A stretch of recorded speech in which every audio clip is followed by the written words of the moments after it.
penodongan uang, korupsi besar-besaran di negara kita. Faktanya hal tersebut menjadi penghalang buat pemuda seperti kita. Nah, sebenarnya apa sih yang Bapak harapkan kepada pemuda ini, kepada pemuda seperti kita agar siklus ini tidak terjadi lagi? Ya, terima kasih. Jadi kan kita banyak nih pemuda-pemuda yang tutup mulut sehingga siklus ini bisa terjadi lagi. Bisa jadi era pemuda kita juga ikutan kayak mereka juga gitu. Nah, sebenarnya apa yang Bapak harapkan tentang pemuda seperti kita agar jika siklus ini terjadi lagi? Siklus ini itu siklus apa? Kayak banyak aparat hukum tuh banyak yang buat kita tutup mulut gitu, kayak penyogok uang gitu. Apa? Kayak penogak uang. Nah, masalahnya bisa jadi kayak pemuda seperti kita masuk pemerintahan lalu membuat acak-acakan gitu, sehingga kayak pemerintah seperti sekarang yang membuat kita anggap bahwa Indonesia ini Indonesia gelap. Terima kasih Pak. Oke, terima kasih Reza. Hadir di acara ini, izinkan saya memperkenalkan diri. Nama saya Muhammad Enrico Fitreno Fitranda, biasa dipanggil Rico. Pak Anies, saya mau menyinggung tadi bahwa Bapak sempat bilang bahwa pemimpin yang cerdas itu akan berusaha untuk membuat rakyat agar bisa berdiri sendiri, agar bisa menyejahterakan diri mereka dan masyarakat yang lainnya juga. Namun Pak, belakangan ini justru saya malah melihat kebalikannya. Saya memperhatikan bahwa sebagian masyarakat Indonesia, mungkin tidak semuanya, lebih memilih pemimpin mungkin yang dengan gimmick dan programnya menurut saya mungkin kurang menyerdaskan atau membantu rakyat agar bisa lebih sejahtera. Sebagai contoh, belakangan ini saya melihat banyak berita mengenai bansos. Tentu, menurut kita, bansos merupakan suatu hal yang baik. Namun jika dilakukan secara terus-menerus, apakah itu tidak seperti membuat rakyatnya seperti stuck di situ aja, menerima bantuan saja? Mengapa pemerintah tidak alih-alih memberikan bansos secara terus-menerus, mencari cara agar masyarakat bisa berdiri sendiri dengan mandiri, agar bisa berpenghasilan untuk bisa mencari makan, kebutuhan yang lain-lainnya dengan mandiri tanpa perlu menerima bansos, Pak? Nah, menurut Bapak bagaimana caranya agar bisa menjelaskan serta membantu masyarakat sendiri agar bisa mandiri dan berdiri sendiri ketimbang memberikan bansos secara terus-menerus? Namun di saat yang bersamaan, saya juga memperhatikan Pak, bahwa sebagian masyarakat pun juga lebih menerima bansos dibanding berusaha agar bisa berdiri sendiri. Nah, menurut saya itu menjadi sebuah dilema Pak. Nah, menurut Pak Anies bagaimana solusinya Pak? Terima kasih. Warahmatullahi wabarakatuh. Selamat sore teman-teman semua dan juga Pak Anies. Sebelumnya perkenalkan, nama saya Cafan dari SMA Negeri Jakarta. Dan saya ingin bertanya Pak, pertama saya izin cerita dulu bahwa saya ini suka merenungkan bagaimana negara itu bisa menjadi seperti sekarang ini. Jadi saya merenungkan apa masalah-masalah yang menjadi suatu faktor bahwa negara ini bisa seperti sekarang ini. Dan kebetulan tadi Pak Anies sempat mention bahwa demokrasi membentuk masa jabatan kepemimpinan itu menjadi 4 atau 5 tahun dalam satu periode. Dan itu menjadi, menurut pandangan saya, itu menjadi suatu faktor bahwa suatu negara Indonesia ini menjadi tidak semaju negara lain karena kebijakan dari suatu pemimpin itu cepat sekali berganti dengan pemimpin yang baru gitu Pak. Jadi tidak ada pembangunan keberlanjutan antar pemimpin. Kemudian itu menjadi suatu pertanyaan bagi saya bahwa mengapa demokrasi ini dipilih di Indonesia untuk menjadi suatu landasan politik kita. Terima kasih Bapak. Jadi pemimpin nih, dari Bapak kan sudah mention bahwa pemimpin masa jabatan pemimpin di negara kita itu kan bisa suatu negara lain juga yang demokrasi itu kan nggak bisa ditahan lebih jauh ya, nggak bisa seperti suatu negara monarki yang sampai hidup sampai mati itu masa jabatannya.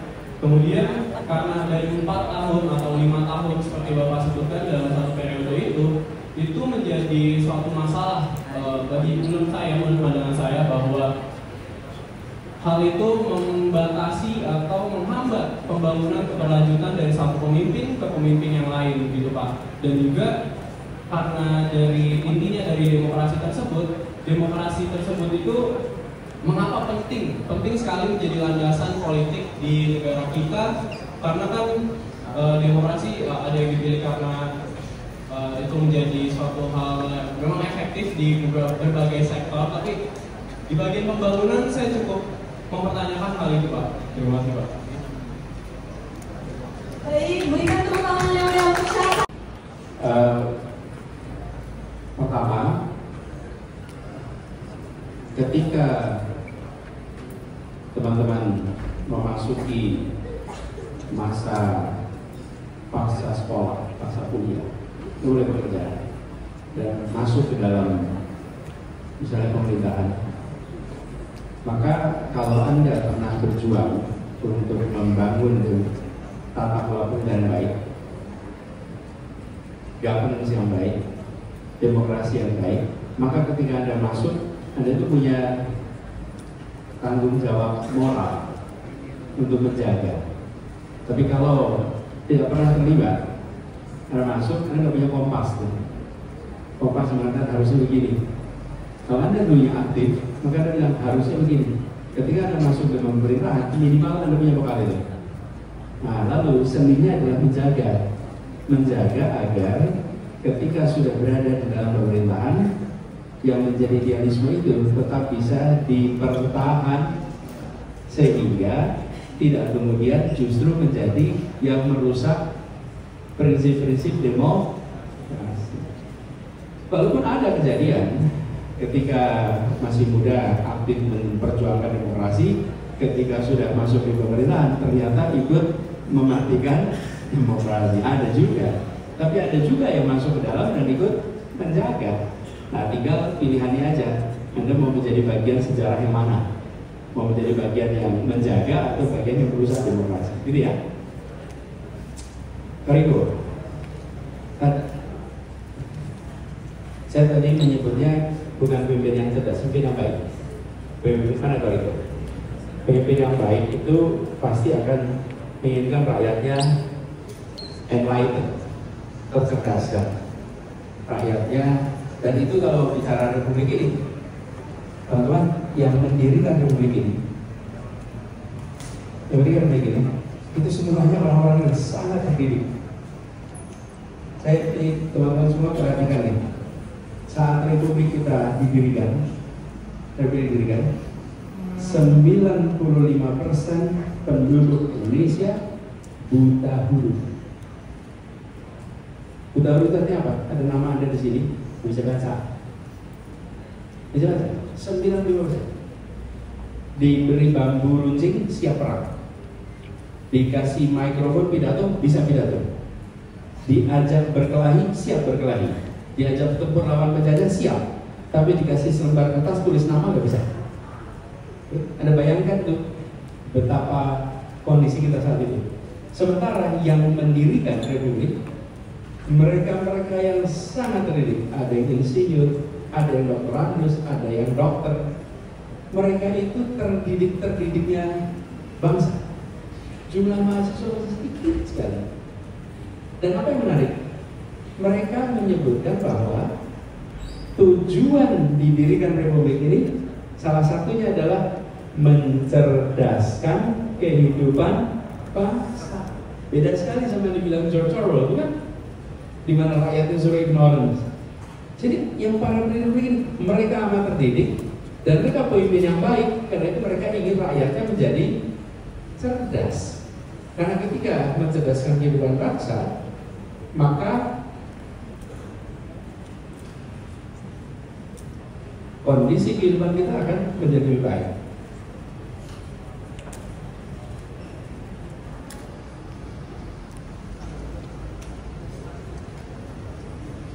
Tadi Kargo cerita bagaimana Pak dengan kenyataan ketika pemilu ternyata rakyatnya lebih pilih yang ngasih bansos daripada yang punya program mencerdaskan. Nah, teman-teman, ini PR kita nih. Jangan berhenti untuk memperjuangkan pemilih yang lebih rasional. Karena itu saya selalu menganjurkan, yuk jadilah pemilih yang rasional. Itu artinya apa? Ada yang bisa bantu saya? Pemilih rasional itu yang bagaimana? Apa sih rasional itu? Yuk, balik. Kamu udah jangan. Yuk, apa itu rasional? Yuk. Assalamualaikum warahmatullahi wabarakatuh. Sebelumnya terima kasih Pak. Izin memperkenalkan diri, nama saya Alexia Raina. Pemimpin rasional itu yaitu pemilih yang melihat dari segala aspek. Terima kasih Pak. Melihat Dari segala aspek. bagus. Kemudian ada lagi yang mau membantu jelasin? Ya, langsung aja berdiri yang kerasa suaranya. Baik, nama saya Amira, saya ingin membantu Pak Anies dalam menjawab pertanyaan ini.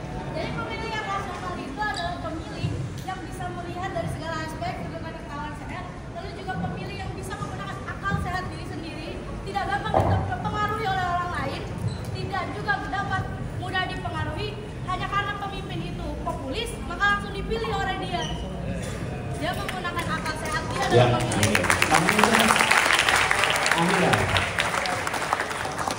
menggunakan akal sehat, tidak mudah dipengaruhi. Terus tadi bilang mempertimbangkan semua aspek. Dua-duanya betul. Tapi ada tulisannya lagi tuh. Ada tulisan lagi. Betul sih, betul. Ada tulisan lagi. Ada yang mana Pak?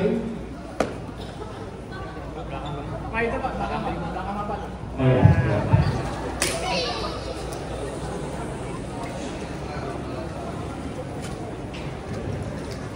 Menurut saya sendiri, pemilihan secara nasional itu secara objektif melihat apa yang dibutuhkan oleh sebuah negara dan memilih apa yang dibutuhkan oleh negara tersebut.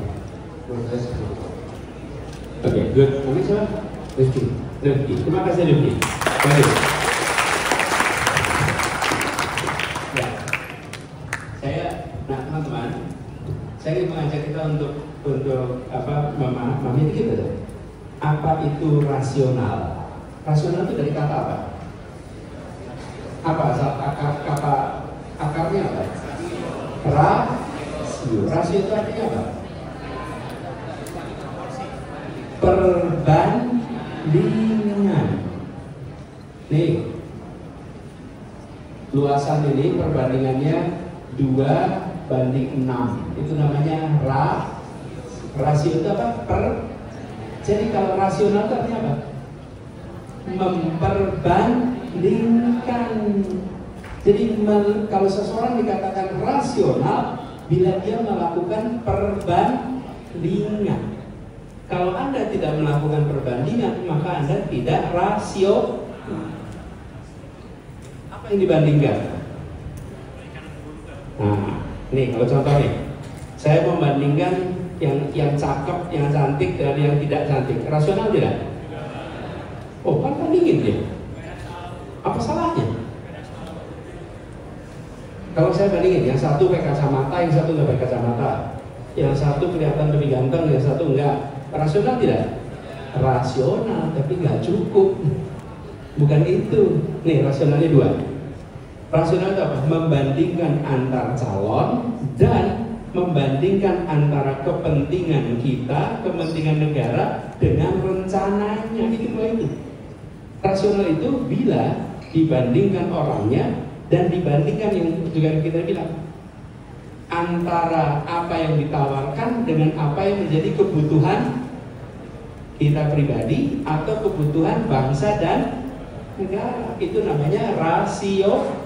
Nah, intinya adalah membandingkan. Jadi negara lagi butuhnya ABCD, yang dipilih yang nawarinnya GHIJ. Rasional nggak? Enggak. Oh, udah tahu kok. Saya butuhnya lapangan pekerjaan. Tapi milih pemimpin yang tidak nawarin lapangan pekerjaan. Rasional tidak? Enggak rasional. Kalau dia milih pemimpin yang menawarkan lapangan pekerjaan, maka dikatakan rasio, karena dia membandingkan aspirasi dirinya dengan tawarannya, lalu membandingkan antara calon A dengan calon B. Kalau itu terjadi, maka Kariko tadi maka pemilih akan bisa memilih dengan tepat. Betul tidak? Nah, itulah yang disebut rasional. Jadi teman-teman sekalian, kita harus berusaha untuk menjadi pemilih yang rasional. Ya. Saya tanya, Pak, kalau pemerintahan berganti-ganti, bagaimana dengan program pembangunan? Kenapa nggak pemerintahnya jalan terus? Saya mau tanya, sobat, umur bangsa sama umur manusia kira-kira gimana panjangnya? Wow, ya dong. Kalau gitu, gimana caranya? Nanti manusianya meninggal usia 80. Apa nggak bisa diganti? Karena itulah disebut yang namanya buat sistem. Karena tidak mungkin akan ada orang yang sama terus. Justru dengan adanya pergantian orang, maka dua unsur akan terjadi. Ada yang namanya pembaharuan dan ada yang namanya kesinambungan. Tidak mungkin yang baru itu sama sekali menghentikan semua yang ada. Tidak mungkin. Pasti akan ada kelanjutan. Itu contoh. Lagi bangun jalan tol. Jalan tolnya baru selesai separuh pulau. Pemimpin ganti, berhenti nggak kira-kira? Ya mau nggak mau harus diteruskan, mau nggak mau bikin SD, jadi SD. Habis itu mau nggak sampai SMP? Nggak mungkin, harus bikin SMP. Jadi ada yang disebut sebenarnya change and continue. Tapi kalau tidak ada pergantian, yang ada hanya continue tanpa ada change. Padahal kita selalu membutuhkan change. Itulah sebabnya pergantian itu sesungguhnya penyegaran supaya tidak terjebak di dalam status quo yang tidak ada pembaharuan.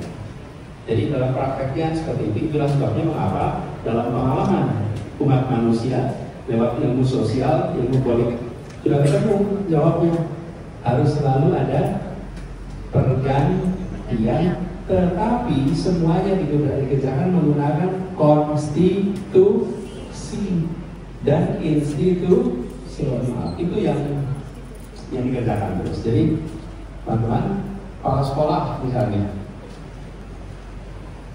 kepala sekolah mungkin nggak kepala sekolah ini bisa diganti aja terus sampai akhir, nggak mungkin juga. Betul ya? Itulah sebabnya kenapa penting di dalam, dan umat manusia sudah merasakan dari pelajaran ini bahwa yang disebut sebagai sebuah sistem yang baik itu sistem yang bisa melakukan regenerasi. Karena tidak mungkin kita tidak melakukan regenerasi. Sel Anda aja lakukan regenerasi tiap hari bukan? Itu bagian dari continuity and change. Itu teman-teman sekalian, mudah-mudahan sudah menjawab semuanya.